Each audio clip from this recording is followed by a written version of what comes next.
Apologies to all participants. There's been a bit of a hiccup on the session, but we are up and running.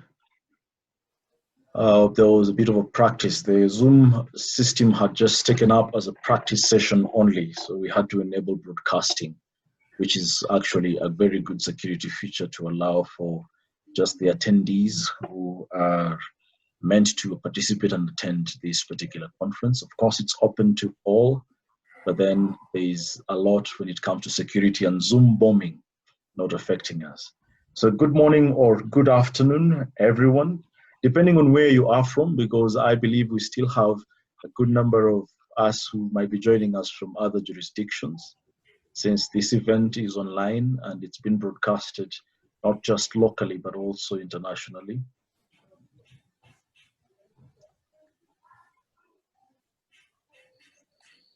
We still have a few more people logging in, so we are going to give them a minute or two to get settled, and then we'll get underway. So if we just allow 2 more people or 3 more people to join us. Just a minute or two, and then we can begin.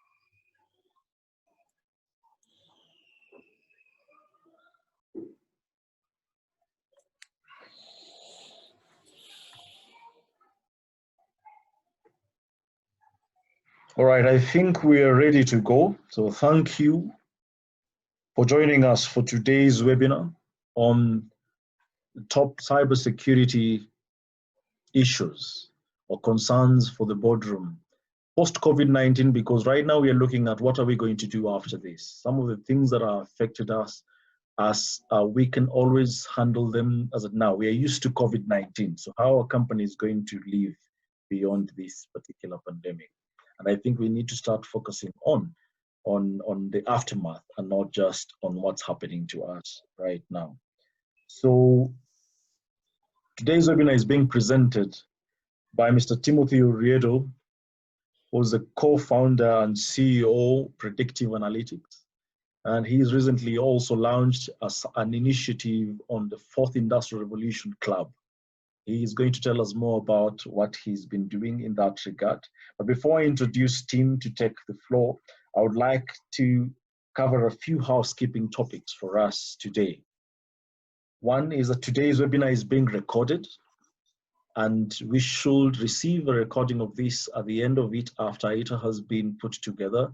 And this means you can also share it with your colleagues and friends just to get back some information. If you really want to revisit and take a few notes, this webinar is going to be recorded just to let us know. So we also wish to invite your comments and your questions. If you look at your Zoom screen, you should be able to see a chat box somewhere. Kindly feel free to note down any questions, even during the webinar, even during the presentation, as it goes on. If there is anything that needs the attention of Tim in the middle of the webinar, I can always pose it to him. But at the end of it all, we have a discussion session at the end of the webinar, so we can always have some of those questions addressed. So feel free, if anything pops up in your mind and you really want to ask through the presentation, kindly jot it down on the question and answer section or chat section of this particular webinar. Today's presenter, as I mentioned, Tim Uriedo, and I think if you allow me to just mention a few things about Tim, then we can actually proceed. Tim is a technology enthusiast, and in a nutshell, he's so much geared, being a big data scientist, towards appreciating what data can do and offer organizations. He analyzes data. His life is data. He's going to tell us more about what data can do for us. And more importantly, if we look at our next session, is that what are boards of directors missing about cybersecurity? still in regards of data, because cybersecurity is more inclined to affecting the data that we have. What does the board need to ask, either at the boardroom level or as directors? What kind of discussions do we have around cybersecurity?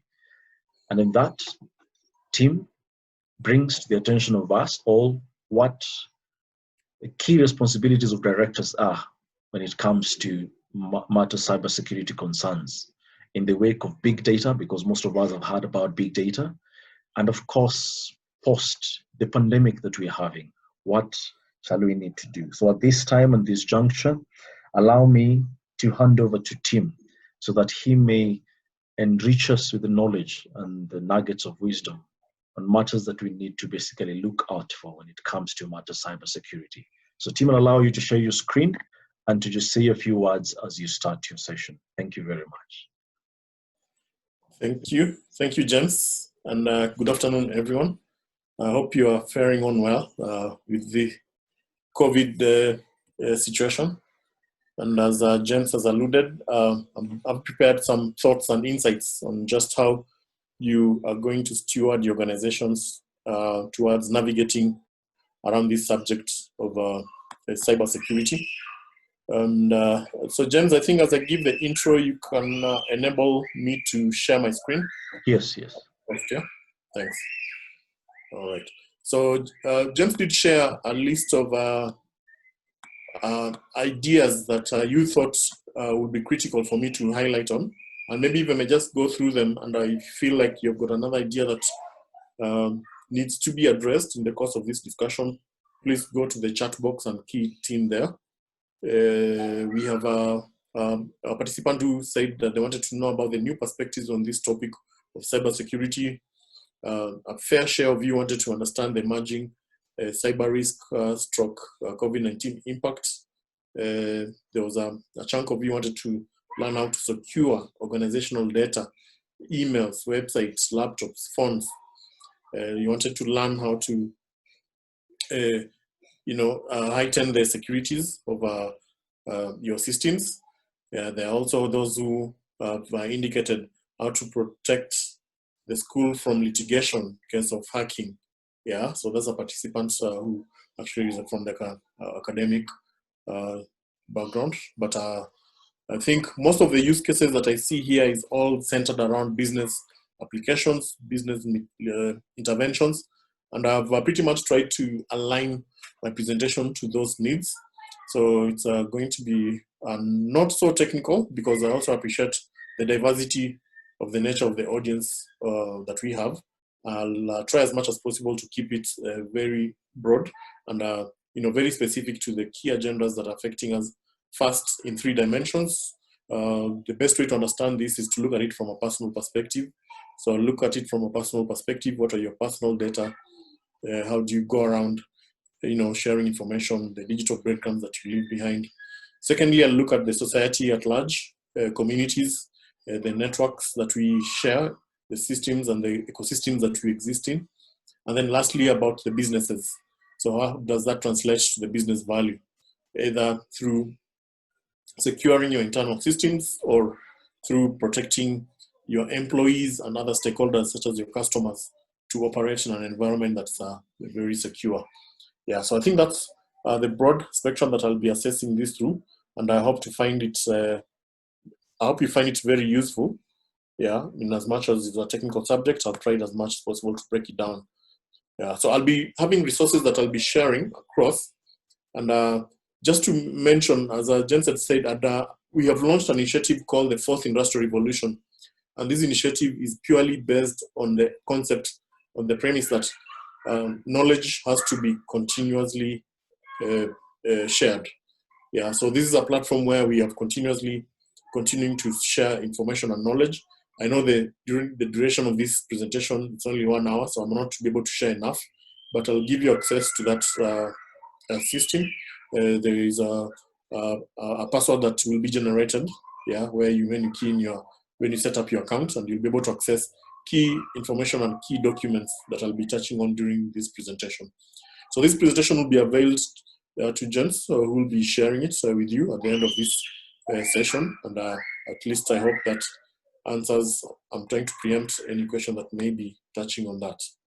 Yeah, so to housekeeping, as I said, feel free to chat, write any questions on any emerging issues that are coming up. We'll try to save up some time at the tail end of this discussion so that at least we can be able to address 2 or 3 questions that have come from you. Yeah, so I'll jump in straight into my presentation, and I wanted just to start by giving you a perspective of what we do as an organization. So this is the spectrum of this presentation, what's driving this, what it is, and then what solutions. So this is what to expect from this discussion. So I represent a predictive analytics lab. So we are a 3-year-old lab founded against the need to create a data-driven decision-making mindset amongst corporate leaders in the region. So we are domiciled in Kenya, though we have operations in East Africa.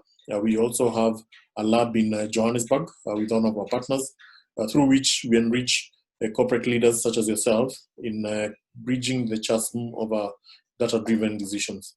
So we do this in 4 broad ways. So allow me to just quickly highlight this, because it will form the anchor of what we are trying to discuss. So we do this through development of our machine learning softwares. At the back end of these machine learning softwares, 2 things are driving it. 1 is algorithms, then 2 is data.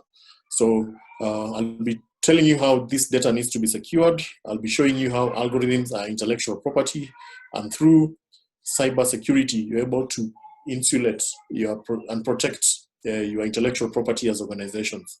If there's breach on any of those, then you'll realize that you'll have lost a big chunk of your, there's a risk that you'll have lost a big chunk of your assets in terms of knowledge leakage. So we develop those machine learning softwares. So we do things like HR for prediction of employees who are about to leave. We do things for the banking sector for churn of credit scoring for loans. Yeah, we develop systems for supply chain, which is inventory and forecasting. We've worked for the healthcare, developed systems for disease surveillance. Yeah, we work for the telco industry, developing systems for churn and telecom tower network optimization. And also for the government, things like lifestyle audits, resource optimization, and budget and allocation. So there are various machine learning softwares that we've developed across different spectrums. We also do knowledge sharing. A platform such as the one we're having now is a knowledge sharing platform. So we call them the Data Open Days, where we partner with various institutions to be able to share knowledge, insights, and build capacity for different corporate leaders such as yourselves. So this we do in various categories as well. We have got the custom training programs, which are we also have certifications. So under custom training programs, we have professional verticals and industry verticals. Under professional verticals, you'll find, depending on your background, if you have a finance background, HR background, marketing background, or IT background, we've got a matching certification for you. For example, we've got a supply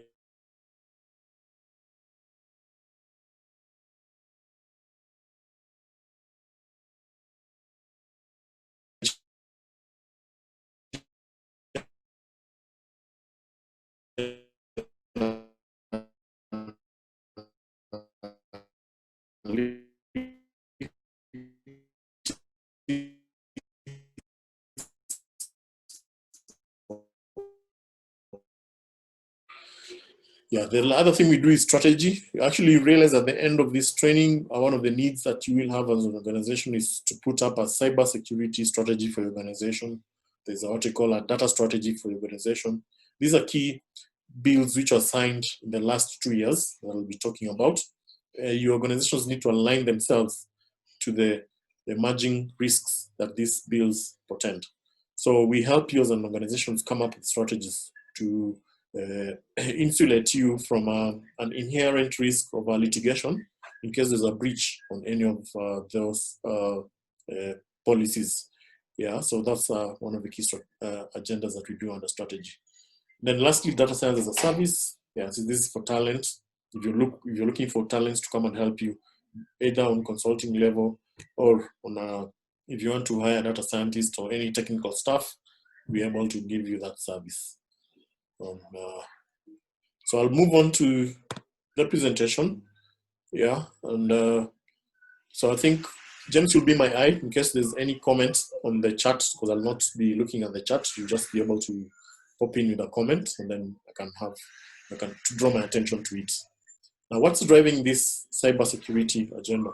So we've got 3 dimensions that we are looking at here. So the first one is people, second one is regulatory boundaries, third one is technology. So I'll be distilling around these 3 verticals just to help you appreciate how these things are evolving. That's making us having more attention to this subject of cybersecurity. Yeah, so first I'll start with what you call the people perspective. So we are talking about the 4th industrial revolution, which has been a key word that you had more often in different forums. Now, what does this really mean, and what effect or impact does it have on the cybersecurity discussion? Yeah, so throughout the generation, we heard about the the 1st industrial revolution powered by steam, yeah, which has propelled through the generations to now what we call the 4th industrial revolution. I like to pay particular focus to the last 2, which is the 3rd industrial revolution and the 4th industrial revolution. Now, the 3rd industrial revolution was characterized by computerization. So this is where we had digitalization, digital transformation, and digital reinvention.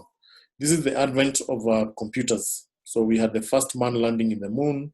We had the first computer, yeah, which was coming at the back end of automation and the launch of the television sets. We had the launch of the radio and other communication platforms that enabled advancement in the computing ability of our machines. So these machines became small and smaller over the years. At the onset in the 60s, we had big computers, which was as big as our living rooms. As we neared the end of the 2000s, we had a miniaturization of these devices into what we call Internet of Things. So we have devices that we wear on our hands, which carry a lot of information and data, more than even the computer, which was in the Apollo that went to the moon. So as you watched SpaceX last week, I'm hoping also you saw the advancements on the Falcon, on the Falcon rocket that was taking the astronauts to space. Yeah, you could see how the evolution has happened. Yeah, how the convergence in terms of governments working with private parties, and then also in terms of technology, how you've been able to see miniaturization of these technologies happening at a very fast pace and enabling more efficient. Because if you watch the dashboard of that system of that rocket, you could see that it was a very easy dashboard compared to the dashboard of the earlier space shuttles. Now we are talking about the 4th industrial revolution, which is picking up from the 3rd industrial revolution. Now under here, we are talking about a lot of data which has been generated based on the systems that we've deployed. At work, we talk about virtualization. So virtualization essentially means putting all your systems on digital formats. So you can be able to digitize processes, you're able to digitize payments, you're able to digitize products. Yeah, so this in examples, we're talking about banks enabling people to transact or customers to transact via mobile apps, cutting off the risk of customers going to the bank. So the current pandemic is going to accelerate, adoption of this 3rd industrial revolution computing. We still have optimal. We have not reached our optimal stage of this, because you see some of the industries were still operating in analog way. But because of virtualization, where now it's perceived that it's perceived that the disease spread from human to human through touching. So we are going to have much more industries virtualizing their services. So one of the industries we are putting a keen eyes on, for example, the matatu industry. Are they going to do away with the currency? Yeah, we are closely looking at the central bank, the regulator, what principles, what guidance are going to give the adoption of the cryptocurrency. Because I think there's been pushback in the recent past around how adoption of the blockchain and cryptocurrency enabled ways of transaction. But now we are seeing most guidelines coming from the health sectors, providers saying that we need to reduce transacting in cash. Yeah, so we are going to see a deepening adoption of virtualization of these assets. So when that happens now, it means there'll be a lot more data available. So for example, if we virtualize money and how money flows from one person to the next, there's going to be increased ability to trace the money flows from one person to the other. So we call that money velocity. So you're able to track how money moves from one person to the next. You're able to account for how much money the economy has and how skewed that money is. So maybe the money is lying more with the agricultural sector. Is it lying more with the manufacturing sector? So such kind of analysis is going to be possible.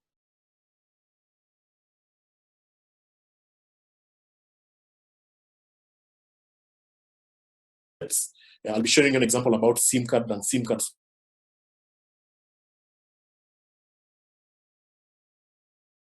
For friends or even colleagues have been affected and lost a SIM card, and then the money, the account has been hacked. So this sits under this fourth industrial revolution. We are talking about eSIMs. So we're moving away from SIM cards to having virtual SIM cards that are carrying your identity, which is bringing in a new threat of what we call identity theft. Yeah. So I wanted to take this opportunity to introduce this concept using this curve for the fourth industrial revolution. As we flow in through the slides seamlessly, I think I've been able to set the foundation and create the linkage between this evolution and the ecosystem that we're existing now. Yeah, so allow me to move to the next slide. And this slide now is talking about our evolution as human beings. And just very specifically, I want you to pay attention to the last person here, the Homo biation. So we've become what we call computer-driven. Yeah, so we've become, we're not the generation that we were before. Yeah, if I may ask a few of you who might have graduated about 15 or 20 years back, you are going to do a course in computer literacy, yeah, on River Road or Moya Avenue, and you're going to put on your CV that you are proficient in Microsoft Word, Excel, or PowerPoint. But as it is now, our children actually are born already knowing how to navigate through YouTube, so they don't need to go to any college to know about that. So that's what we mean by this. So the sophistication of cybersecurity has also gone a notch higher. Yeah, the problems we used to experience before, for example, phishing, spamming, now those are problems of the past. The current entities or the current hackers have more sort of advanced their ways of doing things. And you can be able to see from this chart what was the problems in the 90s were what we call fraud, insider threats, network attacks. We moved on to the 2000s where the biggest concerns were web attacks. Yeah, we had hackers, yeah, script key deals. And then we moved on to the 2010s, yeah, which is stretching on to now. We are seeing identity thefts. We've gotten data breaching. We've got hacktivists. We've got, moving to the future, we are looking at potential threats, yeah, coming from wearable technology, Internet of Things, drones, federated identity for access to government and artificial intelligence, yeah, and then mobile payments and smart devices. So these are the key threats that we are seeing coming into play now, and are we already playing in it because we are the users of these technologies. So one way or the other, we're going to be affected. So it's important that we upgrade our knowledge and our awareness levels around these systems. So just to finalize on the personal perspective, I think one of the key things that you need to realize is the Maslow's hierarchy of need has changed. So the issue of cybersecurity is going to be with us for very, very long, almost entirely, because we're continuing to rely more on the internet. Yeah, we're continuing to rely more on the Wi-Fi. Every time you go to a public place or even a hotel, the first thing you'll ask for is a Wi-Fi password. We are having now the post-COVID working from home intervention being done.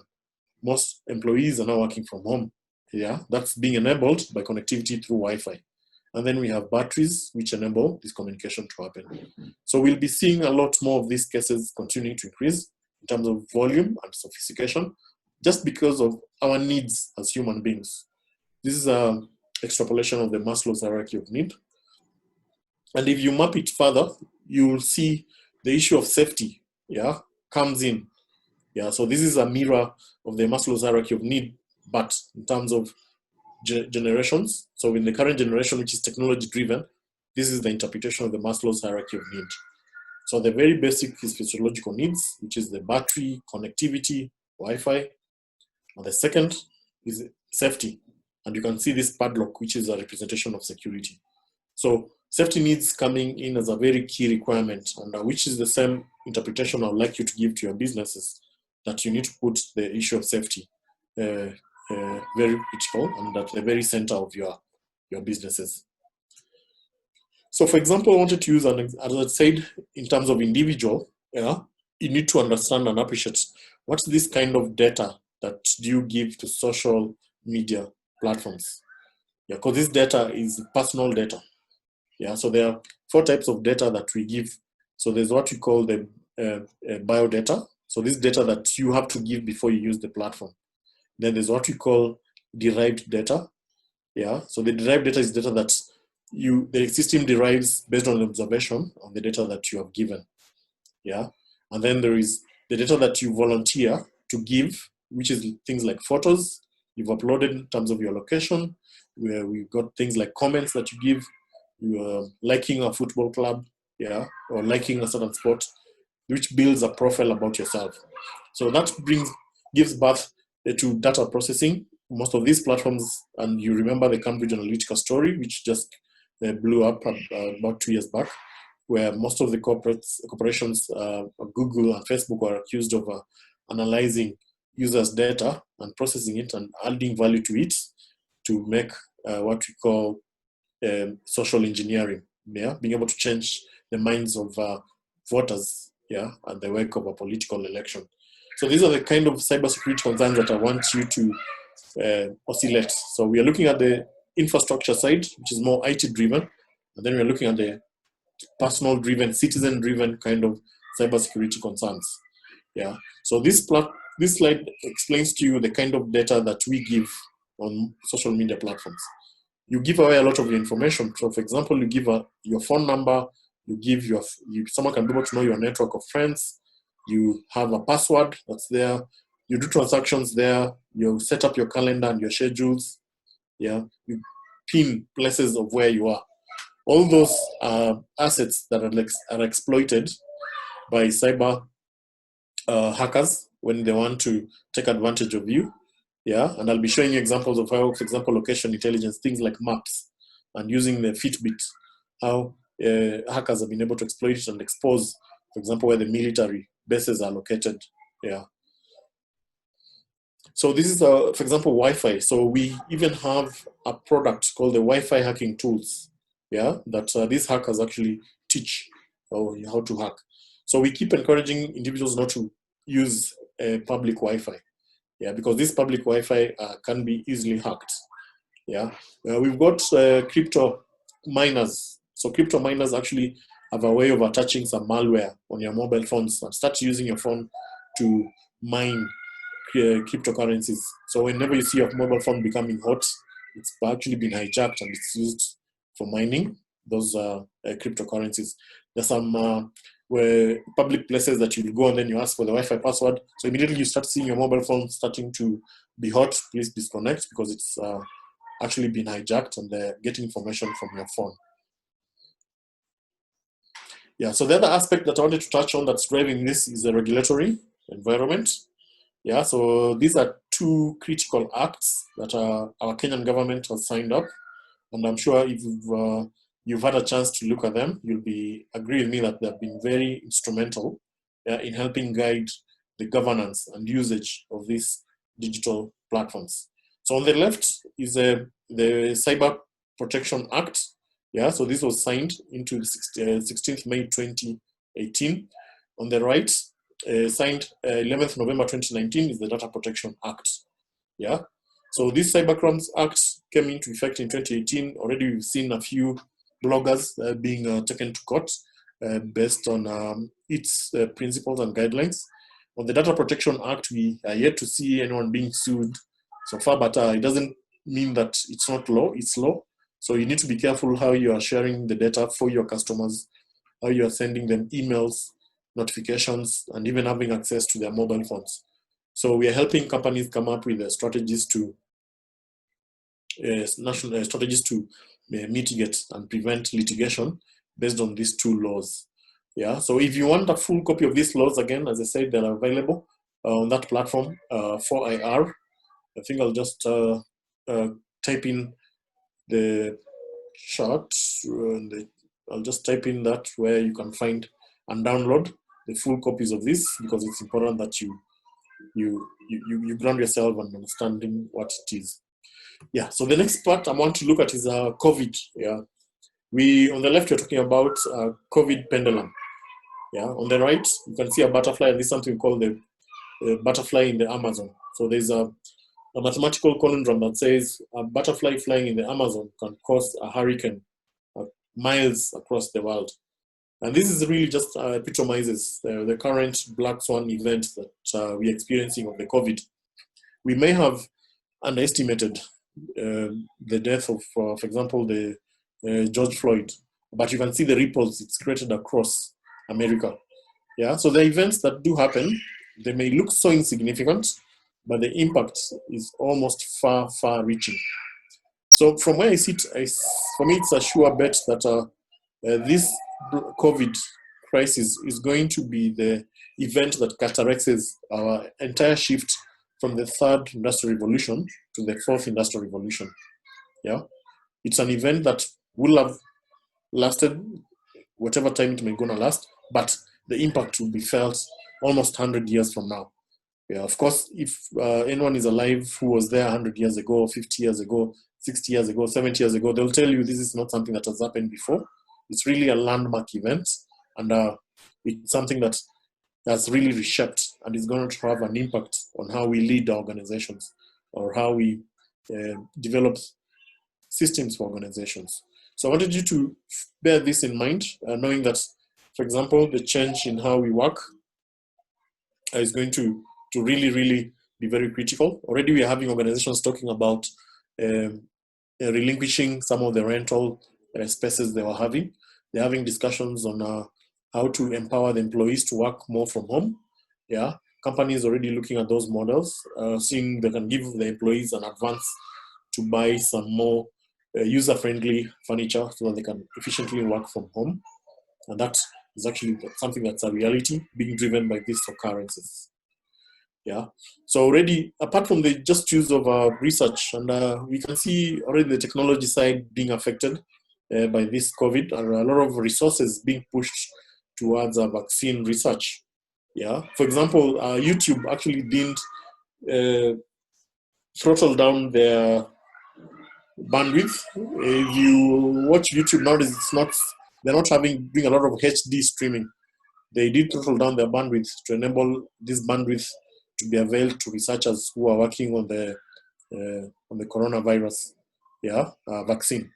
And we are seeing technology companies such as Zoom having made a huge break, in terms of how the capitalization of the market capitalization, how it's grown on the wake of this COVID. And one of the things underlying the Zoom platform, such as the one we are using now, is the security behind it. And if you remember, in the initial phases of this COVID, that's in the late March, early April, there were a lot of complaints of Zoom bombers. So people just used to join in meetings and start hijacking a meeting. They may start putting their own slides. Actually, Zoom is facing a case right now in the US where I think there's a group of hackers came into a church meeting. So that church sued Zoom, because of that attack. But what did Zoom do? So Zoom, actually, by that time, they were using Amazon Web Services to host their servers. So they immediately make a decision to switch. So they switched to Oracle. Yeah, so Oracle has been considered to have a more robust security framework. And that transition process happened in the first week of April, and it took only 7 hours. And we didn't experience any downtime on Zoom. It was done so seamlessly. Yeah, so because of that, now Zoom was able to scale. Right now, it's moved from being a business convenience meeting platform to a social media platform. You can agree with me right now, people are using it for birthdays, people are using it for any social meetups, catch-ups, which are not necessarily associated with business. Yeah, so that's one thing that has happened with this COVID. Why do employees working from home, why are they more vulnerable? So we are talking about many workers transitioning from secured company networks to less restrictive home Wi-Fi. So as I mentioned earlier, cyber criminals represent a newly unlocked door with this. This is an opportunity for them. Yeah, so these employees will also not have access to their same robust security tools found on site at the workplace, which will further delay the ability to respond to threats. Yeah, so I'll be giving you some suggestions on how this can be mitigated, because now we are seeing vulnerability increasing. There are already cases of hackers being able to access, especially for the banking systems, being able to access through employees' credentials. Yeah, things like identity thefts, passwords being cloned, and there will be suggestions at the very end of this how you can be able to mitigate that. So I'm moving on to the next part, which is the technology side. So how is cybersecurity related to technology? And I don't know if we are ready to do the survey. James, are we ready? Yeah, we can do the we can do the poll. The challenge I have is that now you're the host, so there is a poll session down there. You can just pull it up on your screen. Then everyone else can take a poll. Yeah. Yes. So there's a poll running on your screen, so which talks about what is your leading fear of attack. So the first option is a loss of business contracts, increased insurance premiums, temporary loss of ability to trade, or access to business critical information. So let's just vote, and I'm sure you'll be able to see. You can see 21% voted, 40%. Thanks.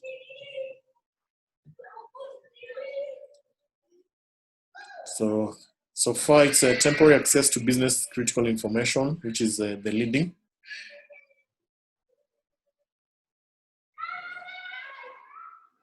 At 71%.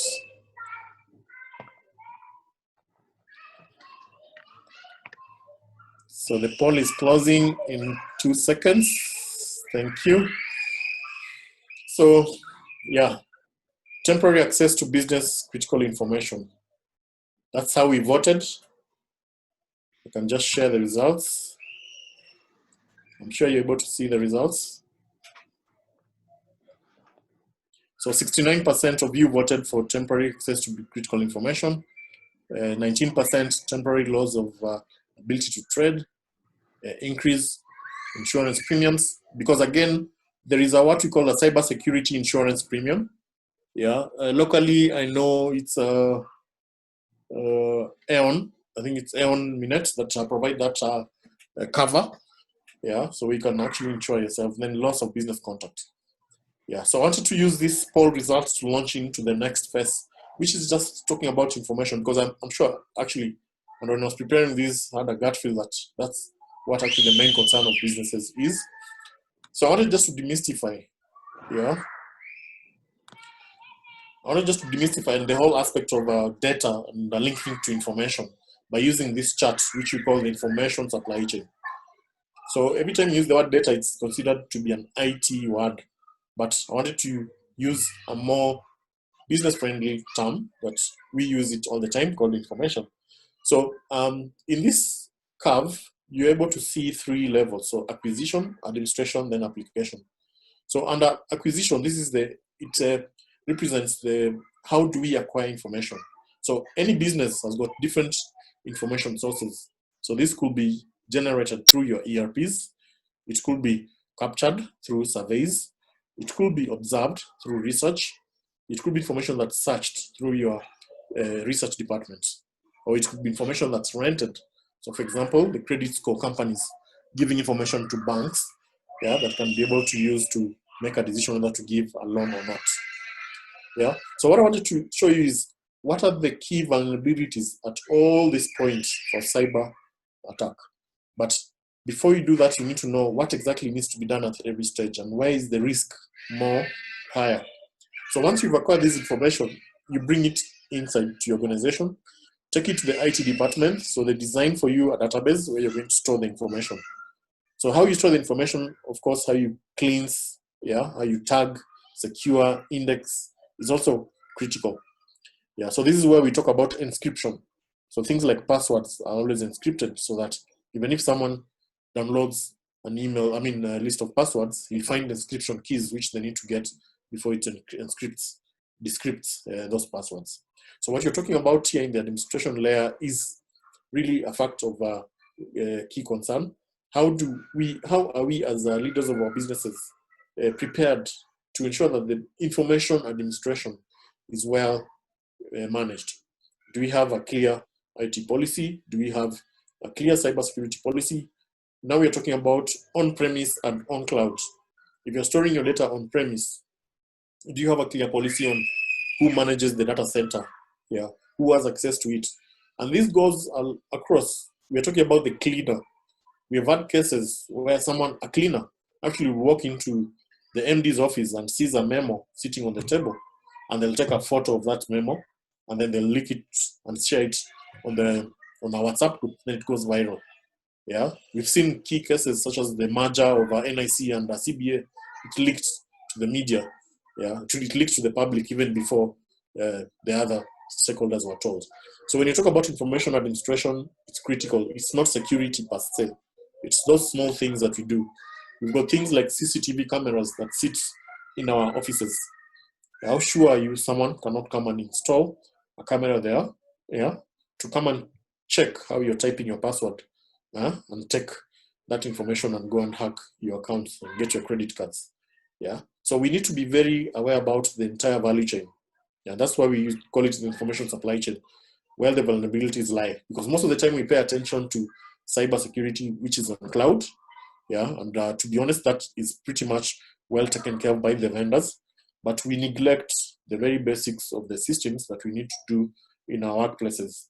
So this is going to be a little bit more complicated when you have a workforce of about 500 employees who are working in different locations, accessing your systems. Yes, they may have access to VPNs, but they're using your machines. That exposes the vulnerability of your environment. There's another concept also, an administration that we call BYOB, bring your own device. So bring your own device is a system that most corporates have started working with, of enabling employees to carry their own machines to work. Yeah, so those when they carry their own machines, it means they're accessing the assets of the organization through their computers. So one of the key leading cases is a former employee of Google who was employed by Uber, and then he left with documents from Google to go to Uber, and those documents were used to develop an self-driving car like Uber. So Uber actually was taken to court by Google. They ended up firing that employee. Eventually the employee told you on your own with Google. Yeah. So we can see a lot of these administration issues coming in. How do you manage information within the organization? And then the last layer, that's the application. So this is what you call the consumer facing side. So consumer could be internal consumer or external. So maybe if you're a bank, so how does a customer access your system? Or maybe if you're in the business of a customer, engagements, maybe you have a mobile app that enables consumers to enroll for services through it. How do you enable that to happen? Have you secured your systems well to ensure that there's no breach of that contract? There's also the aspect of, we have security people at our entrances. When people go in there to write their names and emails, yeah, do you check that they don't carry those books and sell, for example, to politicians who always have a huge appetite for databases? Yeah, so this application layer is also critical, and I just want to encourage you to look at this entire value chain. So I think I'm just touching on the possibilities, and I know what you need to know is a little bit broader than what I'm saying, but I'm hoping whatever I'm touching on is helping you look inward and look at your organization and be able to interrogate yourself further to see those loopholes that you need to address further. So just also to give you a dimension of this type of data, what are the sources, where they come from, so that at least you're able to know how to protect yourself. So we have a data source, maybe either internal or external, and then data format may be structured or unstructured. So I don't want to focus more on the data format, I just want to focus on data source. So internal information is the one which is very critical for us to protect. Yeah, so for example, surveys, aptitude tests, web metrics from web blogs, product purchase from sales, records, and I'll be showing you shortly what are the sources of hackers and what's the intention. Yeah, so we have a lot of people interested in information from you. Maybe company doing competitor parity. They want to know what was your performance, what was your sales last year, what is your salary scale for your employees. Maybe they want to poach one of your employees. So you find out your systems are very vulnerable when it comes to that access. Yeah. Now, this is now the summation of what we talked about the last two slides. Data is a byproduct of computing. So computers constantly produce data, which is byproduct of everything we do. Yeah. So data is a byproduct. Yeah. So we're talking about emails, texts, Facebook, Twitter, Instagram. Also, our cell phones produce data by calculating location based on cell phone towers. Yeah. So which is using the GPS receivers. Yeah. We're talking about data produced in cash register or through video cameras that we leave whenever we visit a store. They record CCTV footage. Yeah.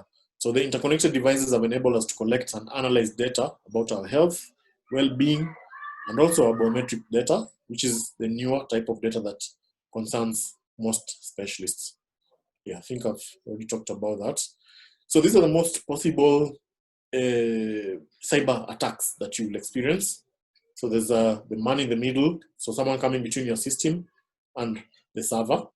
Yeah, so drive-by downloads. So these are baits. So you mostly see 5 ways to stay healthy. Click on this link to know how. Yeah, maladvertising. So false advertising. There's wrong software. Yeah, there's a distributed denial of service. A distributed denial of service, so which someone attacks your system and disables it so that you cannot have access. Your servers are down. There's password attack. There's phishing, and then there's malware. Those are the commonly types of cyber attacks. And looking deeper into it, so who, what, and how. So who might attack? So these are the type of guys who might attack you. So we're talking about cyber criminals, hacktivists. So this is agenda-driven. The other day you saw that the Minneapolis police department was hacked, yeah, by activists, yeah, and they actually disabled the website. So they say that they're going to release the profiles of those police to public. Yeah, you all know about Assange and the WikiLeaks. Yeah, so those are hacktivists. That's what they do. So they hack information and they use it for certain agenda. Then there's nation, and government can actually hack. Right now, Russia is the most feared country on planet because of the access of information that they have, and it's really, really something of concern to most governments. There's what you call insider or your partners. Yeah, so if, for example, the new Data Protection Act is insulating companies from partners. Yeah, of course, you remember the issue of IT morpho and our elections and the servers not being able to be open. So those are partners. So the partners have access to your data and they can use it in whichever way. Insiders will be your employees. Yeah. Competitors always wanting to outsmart you, so they'll be having a key motive, yeah, to attack you. Then skilled or individual hacker. Yeah, so they actually guys, and Kenya has actually been profiled as one of the countries with the leading appetites for hackers. There's a report which was released showing that most of these hackers are actually in the Juja and Kasarani area. So we see the profile of these hackers being students who are mostly in their 4th, 5th years of engineering studies that are doing that. And they have formed clubs. They actually do attack and hack global institutions. Then what are they after? So what are the key businesses risk to mitigate? So number one, theft of intellectual property or strategic plans. Then financial fraud, yeah, stealing money, mobile wallets, yeah, reputation damage, then business disruption, destruction of critical infrastructure, and threat of health safety. Yeah, so from the poll that we just did, we saw information loss as being one of the key fears that you have, and that's actually is reflected here. Then what tactics might they use? So the tactics, like I've shown earlier, is phishing, drive-by download, software or hardware, third-party compromise, multi-channel attacks. Yeah, so I think for you, for concern here is to know, to map out where is your vulnerability. Are your employees the ones who are most likely to hack? Yeah, are your partners the ones who are more likely to hack. So you need to design, for example, SLA, service level agreements with your partners, for example, vendors, in terms of where the servers sit. Yeah, encryption. So you don't need to, for example, a vendor can come and install for you an ERP solution, but you need to be very clear that I need my data to sit in my own cloud. So that cloud needs to be secured by your own. And then encryption, they need to provide you proof of how the encryption keys have been generated, and they actually can be changed without their knowledge. So those are the kind of features that we need to continuously ask, because when you find an employee quitting and they're moving to another organization, then you find a replication of your strategy in the other organization, then you wonder what happened. Yeah, so we see a lot of these fights going on, especially with the telcos and the banks. So the other aspect that I wanted to cover, this is on identity thefts. Yeah, so identity theft. Yeah, we might be able to this, yeah, at an individual level, even at organizational level. Yeah, so for example, if you are mostly in the fintech space, yeah, so you might find that someone's ID might get lost. They use that ID to register another SIM card, download mobile lending apps. Then after they download the mobile lending apps, they borrow money from those apps, then they throw away the SIM card. Yeah, so we keep encouraging you to take good care of your ID, because the ID is always used like the key measure. The other day, Safaricom introduced a security feature where if someone uses your ID to register a SIM card, you receive a notification that your ID has been used to register a new SIM card. That's some of the new things which are coming up to prevent this kind of emerging cyber crimes. And you don't need any technology. So this is being done by guys, for example, in committee. Yeah, those are not guys who trained in technology, no. So cybercrime is not a reason for hackers, as you can, as this slide is giving you that evidence. Yeah, I also talked about use of geolocation services. So this is in 2018, where there's an app called Strava. So I don't know whether we use in this time of COVID, we've been going for jogs or walks or running, and you like to track the exercises that you're doing. So actually this device has been storing that data. And in 2018, there's a data scientist in Australia who mapped out the data points of 13 trillion users, and they was able to identify where the US Marines exercise in Afghanistan. So this could be considered another way of cybersecurity, because the intention was different, but he stumbled against something. So this is what to encourage you when you're looking at the aspect of cybersecurity. Don't restrain yourself to, IT infrastructure. Also look at the consumer side, at your own level as individuals. Yeah. So what kind of data are you leaving out there that can be used to pinpoint aspects about you? So as a result, the U.S. Army came and ruled that none of their forces will be using the fitness devices because of this vulnerability. Yeah, the other day we saw about Felicien Kabuga. He was arrested in France, and actually they used these technologies, yeah, for geolocation and detection to know where he is. Yeah, so it could not have been possible were it not for the cell phone tracking kind of techniques. And these ones was happening. It took so many years for it to finally happen. Yeah. So I think I've got about 10 minutes. I wanted to stop here. As I said, we will not have time to finish all that I've prepared, but I think for the time that I've been given, I hope I've been able to share the key principles. So this is something we call ubiquitous surveillance. Yeah, in the late 1700s, philosopher Jeremy Bentham came up with a panopticon as a way of building cheaper prisons. So every time you go to prison, you'll see something sitting in the middle, and prisoners walking around where they can be seen. So on the internet, surveillance is ubiquitous. So we're being watched all the time, and information is stored forever. Yeah. So this is how information surveillance age looks like. Yeah, even before the Bentham dreams. Yeah. So just know that we are being watched everywhere. Every system can be tracked.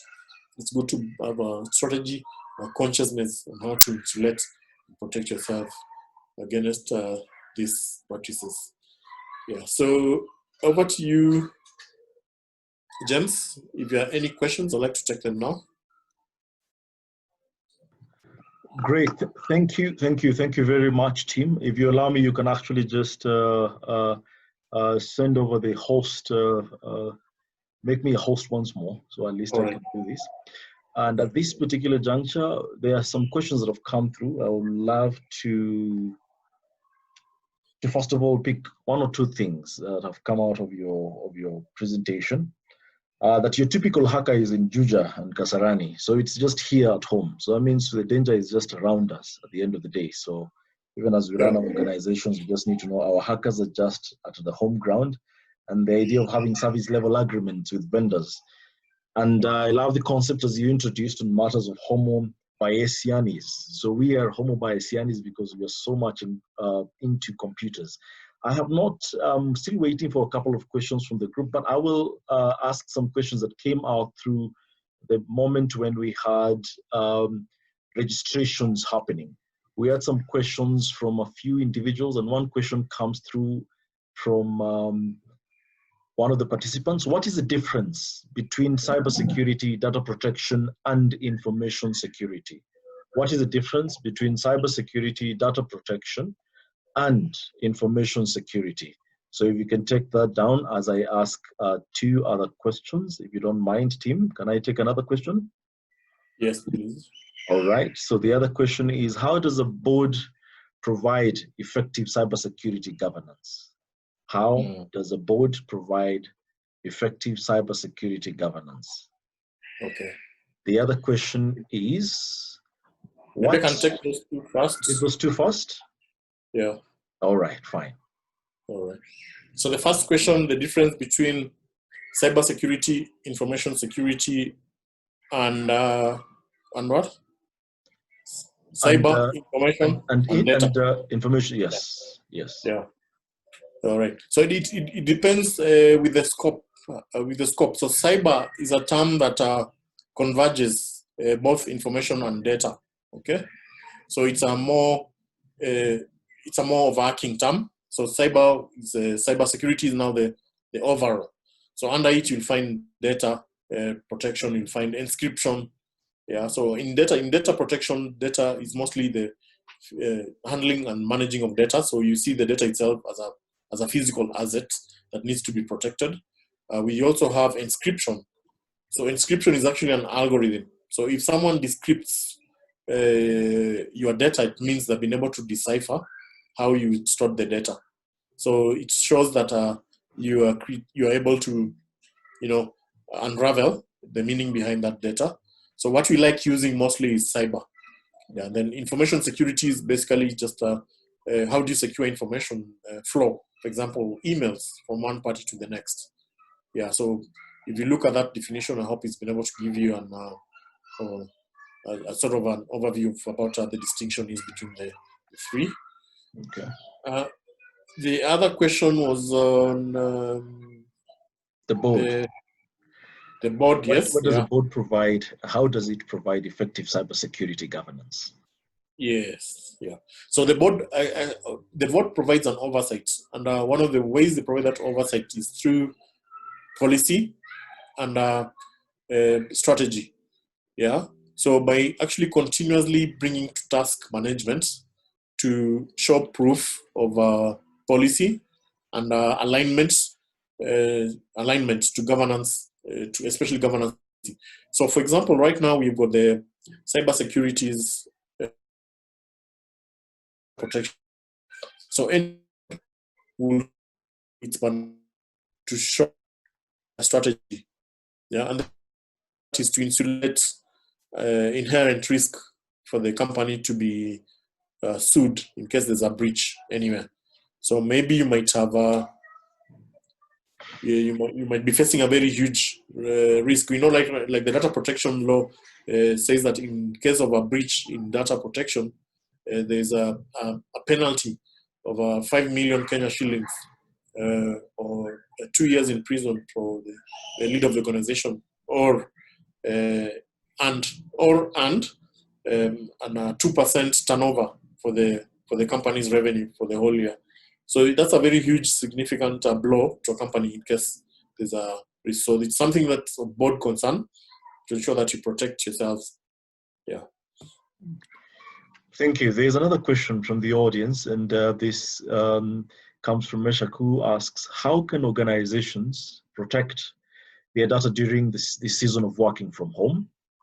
Now, of course, most employees use their mobile phones, data, or home Wi-Fi, which may not be a very secure platform. So what are some suggestions that can be taken into consideration? Yeah, there's some quick suggestions, and I had them in my slide, but I didn't get to there. But I think one of the ones we're looking at is, so do not use the same devices for work and entertainment activities. So just trying to encourage them. Yeah, so if they've got something they're using for Netflix or going to YouTube or watching, let the devices be different. I know it's practically impossible to do that, but it is possible again. If you can provide them with laptops that they can use to work from home and give them VPNs, yeah. So again, ask them to be wary of emails, asking them to change password and credentials, yeah. You ask them to be vigilant in verifying that emails are from people they know, yeah. Then practicing of common sense security, like keeping antivirus software updated. Yeah, then home systems will not have the same security controls as the business. So ensure that you've installed VPNs for them if you have the resources, that is. Okay. Yeah. Great. Those are just to mention, but a few. I think there could be a couple of more of those particular measures that you can also share with us offline. But another question is, what should be included in an ICT policy? All right. And then, of course, this is from a school. This is a question from someone who's running an institution. So one of the interests was how to protect the school from litigation in case of hacking during classes. Sessions are on Zoom. So if someone hacks, I mean, there are all those cases that will actually come. So there'll be litigation in case of these particular hacks. So what do they do? Do they need to do to include in the ICT policy? And what implications are there in the event teachers are requested to bring their own devices to school? Of course, you already mentioned on bring your own device, and so those are some of the issues. So what is your reaction to that? So, first question, policy, right? Yes. Is one of the key components for governance structure. So, what is rest with? And then also, one that you need to have in your ICT policy is a guideline on an SLA, because the IT relies a lot on partners and vendors. So that those policies should clearly state what responsibilities or what mandates the vendors should be given and jurisdiction in terms of the systems and the IPs. And then one of the other things that the ICT policy should have is the governance on the usage of the ICT assets by the employees and other stakeholders. So this will guide, for example, how employees work, social media, limiting the use of social media during working hours, blocking some sites in critical working hours, and also alerting employees that, for example, this kind of analysis is being done on you when you're using this system. Yeah, so I think right now, because of the data protection, again, there needs to be revamping of those policies, knowing that the user has the right to know what data you are using or what information you're getting from them and what's the intention of that information. So to answer you, the ICT should have a clear alignment to a jurisdiction law. Yeah, for example, the data protection and the cybersecurity. So it will be tied together. All right. Thank you very much. Another question comes through. The second question on the schools. Yes. Yeah. So for the schools, I think one of the things that you might need to have is, I didn't get the context right in terms of hacking, but what I thought you meant was someone joining a class that have not been assigned. An online session, yes. An online session, yeah. Yeah. So it depends on which platform you're using, but what we always encourage you to do is create a sign-up page on your website. So don't use those public sign-ups. So you have a database of your students, create an LMS. An LMS is a learning management system that you can be able to use to log in. And when you log in through that LMS, you reduce the risk of having strangers, because you'll be having like 2 walls to guard before you get to the Wi-Fi, before you get to the Zoom session. So I hope that idea can help you see how you can enhance that security further. So that is in the setting up of the system for registrations, yeah? Okay. Yes, yes. Another question is, what actions should the board consider in enhancing cyber resilience in this techno-pandemic season? What actions should the board consider in enhancing cyber resilience in this techno-pandemic season? Yeah. So one of the critical actions that the board should consider is providing stewardship. Yeah. So number one will be how do you provide stewardship? Stewardship is provided through strategy. Yeah. So there's what we call business continuity planning, which is really a key intervention that should happen at this time. Yeah. So how do you ensure that business is continuing at an optimal level, even with the disruptions which are there? So that document or template should be in place. Yeah. The other part that the board should intervene is on culture and behavior change, because we realize one of the issues we have, and especially looking at internal resistance, is people not being able to adapt to change, because of a lack of that inertia to change. Yeah, so the board should bring in that culture. So that culture is created, so continuous innovation and testing. Yeah, and then one of the things that I've seen most innovative companies doing is even inviting hackers to come and hack their systems, and they get paid when they hack the systems. Yeah, actually, even Safaricom does that. So there's a fee, there's a bounty they have for any person who can hack into their systems. So those are the kind of ways that the board can institute, interventions to ensure that there's continuous innovation and continuous engagement in line with the emerging trends. Yeah, but to continuously keep the management in check. Yeah, and ensure that they're refreshing their systems to align to that. Thank you, Tim. That was very elaborate. Allow me to ask a question from Christina, Christina is asking, what are the key elements that the board should expect to cover in management reports on cybersecurity? There are always management reports coming through. What are some of the key elements the board should expect to be covered in the management report? So when these reports are being shared with the board, what are those key elements they should look out to? Yeah, so I think on a periodical basis, there's a report that we call instances. So that report should contain, depending on the which side of the business, the business, is it B2B or B2C? Yeah, so things like downtimes, instances that you've been hacked. Yeah, those reports, instances should be included. Vulnerabilities, and there's a due diligence audit that needs to be done by an independent entity that comes and tests your systems and gives a report. Yeah, so this is very important, so that at least you're able to even insure yourself, in case of unforeseeable breach. Yeah, because as I mentioned, there's an insurance product available, but they always use independent auditors before they settle a claim. So it's important that the board has a requirement that there's insulation and independent auditors coming in to audit the systems on a regular basis to give them that assurance that everything is in place. Right. Thank you very much for that. Another question, and this is from Noel. Noel is asking, where we have an organization that has a perpetual license to use a software, how can it ensure protection in cases where we do not have exclusive rights? How do we ensure that the vendors can't hack the system in as much as we have the passwords?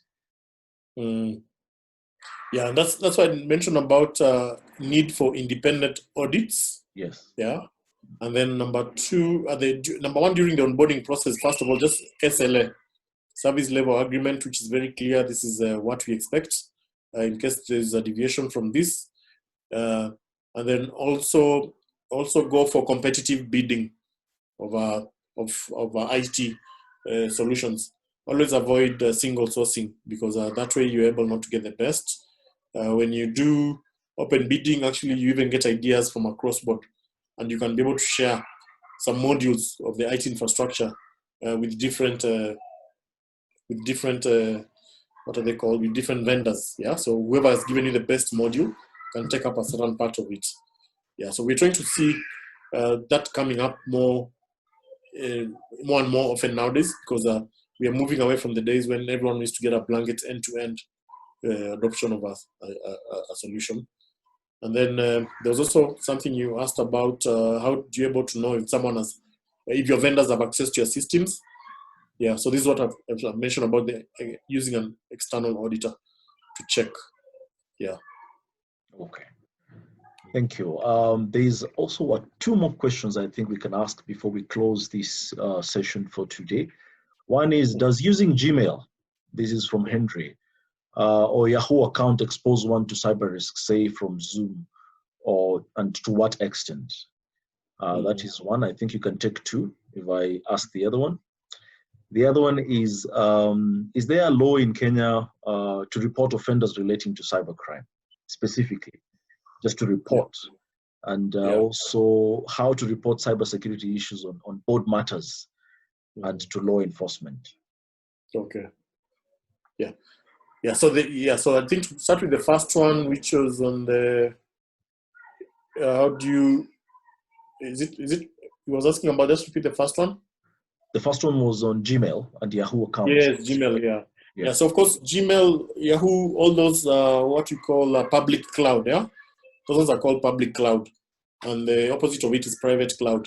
So your email, the email that you get on your web domain is private cloud, and that one you get directly from your own servers. But the public cloud has got risks of, first of all, phishing, spamming from you as the user.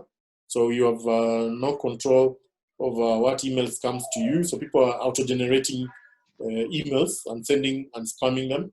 So there is a higher risk that you receive an email from someone in Nigeria telling you that you've won some $50 million to be redeemed if you give some deposit of $10,000. Yeah. So those Yahoo boys. So there are a lot of those cases that come in through the public cloud. Yeah. So how do you protect yourself? So just ensuring that you watch out where you subscribe. Yeah. So we have got a lot of channels that we subscribe to. So always limit the amount of subscriptions that you do, giving out your email randomly in everything that you find for free. Baits, some sites that do what we call baiting. So they give you, they can even tell you there's a free, come and download a policy document here for free, give out your email. Then when you give out your email, there's no report that comes. And then of course, avoid doing transactions using credit cards to sites which are not verified. So every time you visit a website, there's a sign that comes with the browser there which has a padlock. It shows that that site is verified and it's secure. So if your site doesn't have that, then it's at risk. So the beauty with the Chrome browsers nowadays, they give you an alert that the site that you're about to enter your credit card details is not secure. Would you like to proceed? Yeah. So those kind of things happen, but just be on the lookout for them when they happen. Yeah. So the second question on, so how do you, was it on, report? Is there a law in Kenya to report on spending on cybercrime? Yes, there is. There's the report, the cyber crime. There's a cyber protection report, which comes up with clear terms on how to report what are the infringements. There's a list of many infringements: impersonation, wrong information, misrepresentation of facts. Yeah, so this is what usually hits a lot of the bloggers, yeah, when they start carrying out information that's not verified. Yeah, so that is a law, and you can actually read about that law from the document that I shared. You can download. All right. So thank you everyone who joined us for today's webinar. It's been insightful, and thank you, team, for sharing your insights and expertise on these matters. We hope to have at least, hopefully in the next coming weeks, one-day engagement on matters to deal with coming up with proper governance, cybersecurity governance policies for organizations and the likes. And we hope to engage each and every one of us as directors in our right to really be up with matters pertaining to cybersecurity we should have an organization that is keen on some of the threats that may face it, and especially not just now, but for the future. So IOD, together with predictive analytics, will be handling, or rather putting together a session in that particular regard in the next coming weeks for us all to be able to join and enjoy learning and growing together. So at this particular juncture, if you have any additional questions or would like to connect directly with the team, we can always have that particular engagement. We will sort out and give you guys what you call contacts to Tim, so that at least you can engage with him, and at the same time also engage with the IOD on matters that may be affecting you in your organization as pertains to cybersecurity. We can always link that up with him. This is part of the webinar series that we are carrying out as IOD, the Intelligent Boardroom webinar series. This is session 2. We had our session on boardroom preparedness last week, but one, and we are hoping that we will have you all on Friday for the next session, which is on, as you can see my shared screen, we have our session coming up this week on Friday, conflict resolution strategies for board during COVID-19. And we have in our panel, Reverend Geoffrey Njenga and Dr. Wale Akinyemi. So kindly tune in, register, ask your friends to register. Let us have this particular engagement going. CPS Margaret Chege, who's one of our board members, will be in charge of moderating this particular session. So we're welcoming you all to join us. Thank you all once more. And team, we are very grateful for everything and for you creating time to have us, to at least have this audience of directors and business leaders join